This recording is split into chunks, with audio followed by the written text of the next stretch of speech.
What I'm about to show you shouldn't exist.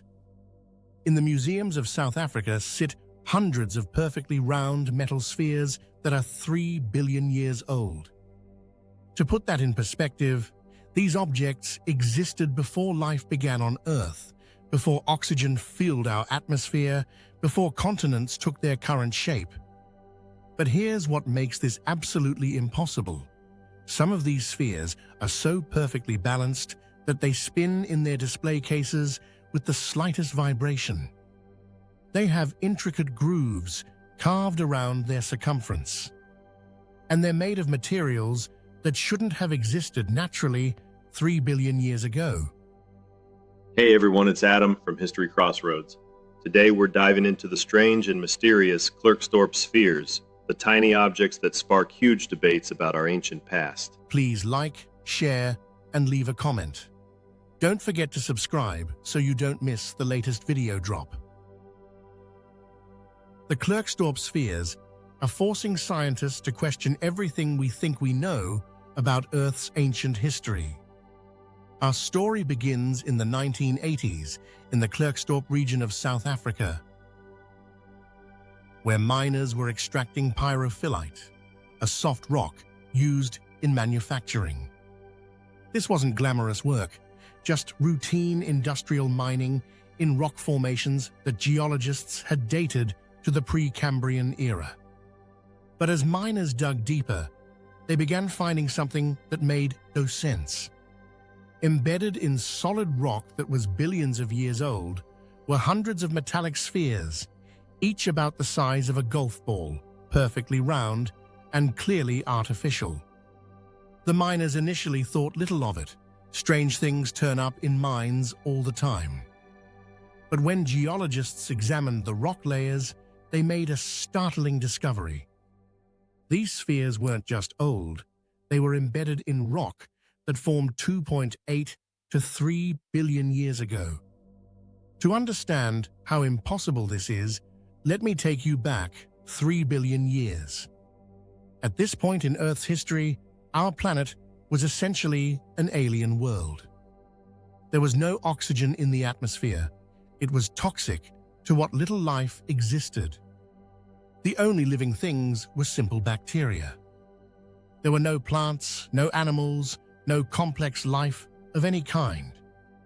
Yet here were hundreds of metallic spheres, clearly manufactured, with intricate parallel grooves carved around their equators. Let's examine what we know about these objects, because the evidence is both fascinating and deeply troubling for conventional archaeology. First, the spheres themselves. Over 200 have been recovered, ranging from solid metallic spheres to hollow ones filled with a white, fibrous material. They're composed primarily of hematite and pyrite, iron-based minerals that can occur naturally. But here's the problem. The spheres are too perfect. Museum curator Rolf Marx, who has studied these objects extensively, reports that some are so perfectly balanced that they rotate on their own axes with minimal friction. We're talking about precision that would challenge modern manufacturing techniques.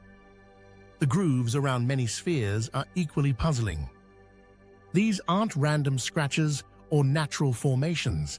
They're parallel lines that run around the circumference with mechanical precision. Some spheres have 3 parallel grooves, others have 1, but all show signs of deliberate manufacturing.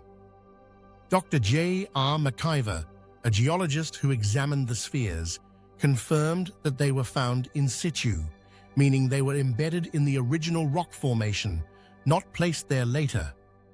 The rock itself shows no signs of disturbance or secondary deposits. But perhaps most mysteriously, several museum curators have reported that some spheres appear to move slightly in their cases. Whether this is due to their perfect balance, making them sensitive to minute vibrations, or something else entirely, remains unexplained. So how do we explain objects that appear artificially manufactured in rock that predates complex life by billions of years? Scientists have proposed several theories, each with its own problems. The mainstream geological explanation suggests these are concretions, natural formations, where minerals crystallize around a central point over millions of years. Concretions can indeed form spherical shapes, and the process could theoretically create the grooves we see. Dr. Heinrich Clausen, a geologist who studied similar formations, argues that the Klerksdorp Spheres formed through natural sedimentary processes. Iron-rich solutions, he suggests, could have crystallized into these shapes during the rock formation process. But this explanation struggles with several key problems. Natural concretions rarely achieve the perfect spherical shape we see in these objects. The precision of the grooves is unlike anything typically found in natural formations. And most problematically, the perfect balance that allows some spheres to spin is virtually impossible to achieve through random natural processes. Alternative researchers have proposed more controversial explanations. Some suggest these could be artifacts from a pre-human civilization, perhaps not terrestrial in origin. Others propose they might be evidence that intelligent life developed on Earth far earlier than we believe possible.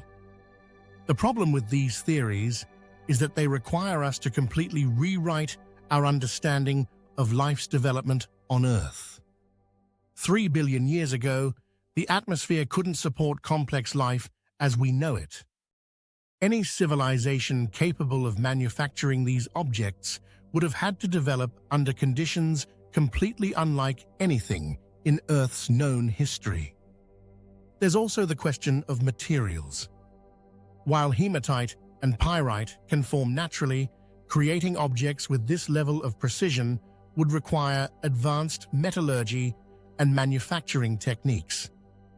In recent decades, researchers have applied modern technology to study the Klerksdorp Spheres, hoping to finally solve the mystery.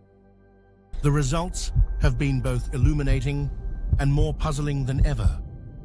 X-ray analysis has revealed the internal structure of many spheres, showing that hollow ones contain fibrous material that some researchers believe couldn't form naturally. Electron microscopy has confirmed the precision of the surface grooves, showing manufacturing marks that appear too regular for natural formation. Carbon dating proves useless on objects this old. The technique only works reliably on organic material less than 50,000 years old. Instead, researchers rely on the geological dating of the rock layers where the spheres were found. Michael Cremo, a researcher who has studied anomalous archaeological finds, documented the discovery process and confirmed that mining operations followed proper geological protocols. The spheres were definitely embedded in undisturbed Precambrian rock. But perhaps most intriguingly, similar spheres have reportedly been found in other locations around the world, always in very ancient rock formations. If true, this suggests either a global natural phenomenon we don't understand, or something even more extraordinary. The South African government has been notably quiet about the spheres. While they're displayed in several museums, there's been little official scientific study. Some researchers suggest this is because the implications are too challenging to conventional archaeology and geology. The Klerksdorp Spheres force us to confront uncomfortable questions about our understanding of Earth's history. If they're natural formations, they represent a geological process we don't fully understand, one that can create objects with precision rivaling modern manufacturing. If they're artificial, the implications are staggering. They would suggest that intelligent beings were creating sophisticated objects on Earth when our planet was still a harsh, oxygen-free world that couldn't support life as we know it. Some researchers propose middle ground theories. Perhaps these objects were created by natural processes, but processes that operated under conditions so different from today's Earth that they seem artificial to us. The early Earth's atmosphere, magnetic field, and geological activity were radically different from today. Others suggest the spheres might be much younger than the rock they're found in. Perhaps they infiltrated the rock through unknown processes. But this theory struggles to explain how objects could penetrate solid rock without leaving any trace of their passage. What makes this mystery particularly compelling is its verifiability. Unlike many archaeological anomalies, the Klerksdorp Spheres exist, can be studied, and are available for examination. They're not lost artifacts or disputed historical accounts. They're physical objects that challenge our understanding of the possible. The Klerksdorp Spheres represent one of archaeology's most challenging mysteries.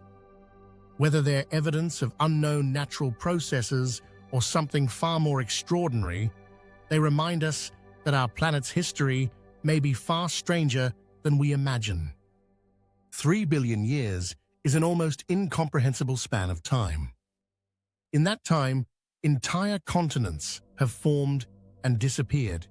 The atmosphere has completely transformed, and life has evolved from simple bacteria to the complex organisms we see today. Yet these mysterious spheres have somehow survived it all, waiting in the rock to challenge everything we think we know. What do you think? Are we looking at an unknown natural phenomenon, or evidence that intelligence existed on Earth far earlier than we ever imagined? Let me know your theories in the comments below.